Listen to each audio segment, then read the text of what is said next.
Today I'm going to discuss with you on the objection that all the customer, and when I say all the customer, it is without exception. It is all the customer that raise this. And that objection is, you're too expensive. Your prices are way high. We'll take time today to discuss on this objection and how to navigate it and move ahead. Now here's the thing. Relying solely on being the cheapest product or service provider in the marketplace does not give a sustainable business advantage. Instead, the key is to sell your product, your service at a higher price. Explore a way to sell it at a higher price with an increased profit margin. This approach is crucial for scalability, higher commission, and increased profit margin. Now, the fundamental question you must answer is why the customer choose your product or service. I repeat, why the customer choose your product or service. What is the why behind your product or your service that you are offering to the market? Now, taking a broader perspective, we can categorize customers' motivation to purchase into three main categories. The first one is functional. The second one is emotional. And the third one is strategic. Functional is when individuals or organizations make a purchase decision to fulfill their basic requirements or operational requirements. It can be needs around office supplies, it can be needs around machinery, it can be needs around food, it can be needs around software, etc. etc. Now, purchase in the emotional category, right? Purchase in the emotional category are driven by the desire to elevate your positive emotion. Some of the products or some of the offerings in the emotional category are like buying luxury products or services, are like going in for entertainments, etc. Now, purchases that are aligned with the short, medium, or long-term goal of the organization to achieve some kind of a strategic advantage or strategic depth or strategic benefit comes under the category of strategic purchases. Now, your product or service may have one, two, or a combination of all three components in a varied proportion. With a goal to empower you to master this objection, I am now sharing with you steps to effectively handle this objection. For instance, let's consider a scenario when the prospect says, Abhishek, I feel that the price is too high. Now listen carefully. Here, the prospect is positioning themselves as a buyer of a payment. They are not positioning themselves as a buyer of a product or a solution that you are offering. Right? The thought process in their mind is that a reduction in the price of a product would lead to a decrease in their payment. My response would be, I agree, Mr. Prospect. In fact, no customer has told me that, Abhishek, your price is so less, please increase it.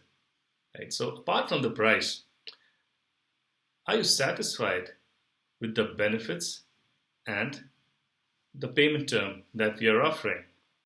Now, if a customer expresses concern about the functionality, close this loop first before moving ahead.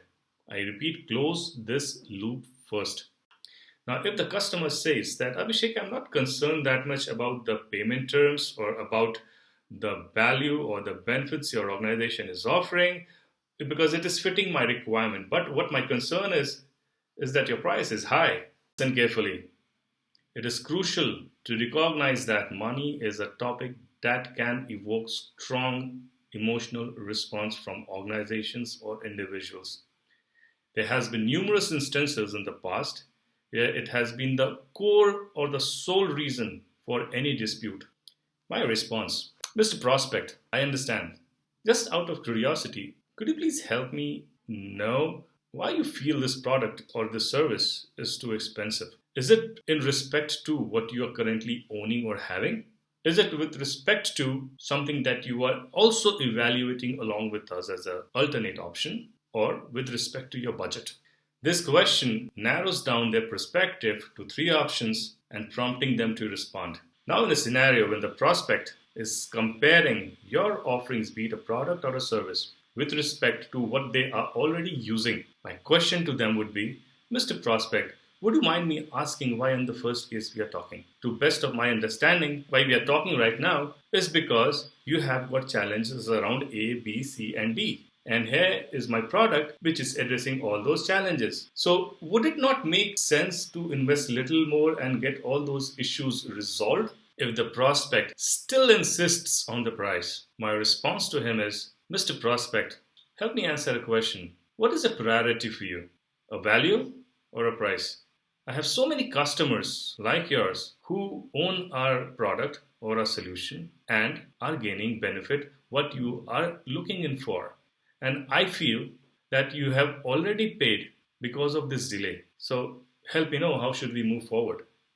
And pause. There is a fair chance that now the prospect would agree to your pricing with certain tweaks and adjustments, and if possible, sweeten the deal with your current schemes and offers.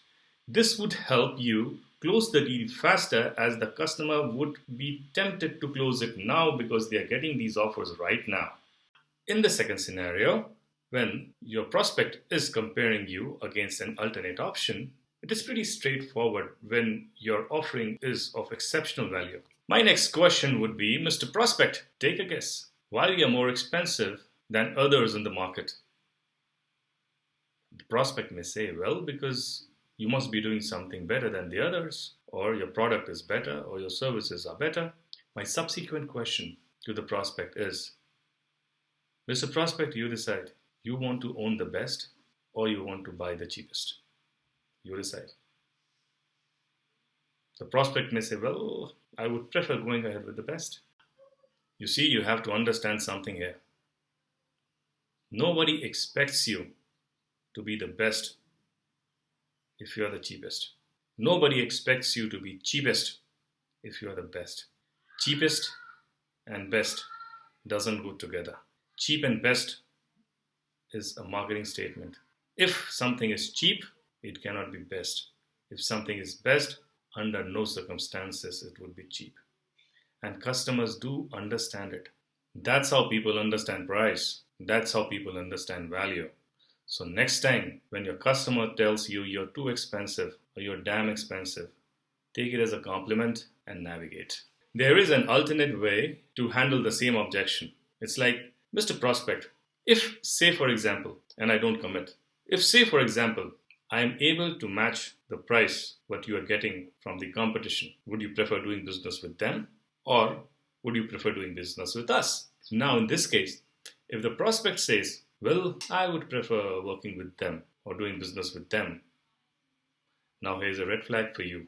Stop this price negotiation, go back to the value discussion, reestablish your value. And if the customer says, well, I'll prefer doing business with you, in that case, the subsequent question here is, why, Mr. Prospect? Why would you prefer us over others? Now, with this question, you have compelled the customer to himself tell you the reasons of why he would prefer you over others. Now, see who's selling. Just keep on noting down all the points. More the points, better it is for you. Keep jotting all the points why he would prefer you over others. And then after he finishes his speaking, just ask a simple question. Mr. Prospect, don't you feel these additional reasons are good enough for the delta that we are charging above, but you are comparing us with? In the third scenario, when the prospect is comparing our price with the budget that they have allocated for this initiative, my question to the prospect is that, Mr. Prospect, why do you feel people pay this much amount for a product or a service? The prospect may then say about the value they feel you bring to the table. The prospect is justifying you. Now, in a subsequent question, you may ask the prospect, Mr. Prospect, does it really matter if I'm charging X, because the value that you're getting out of it is significantly higher than what you are paying? So does it even matter? The possibility is higher that the prospect now would rework on their budget, and to assist him, what additionally you can do is that you can offer him certain payment plans so that he is better equipped to take the decision faster. Please comment if you like the video. Also would request you to comment if you want any specific help from me. Thank you for watching this video.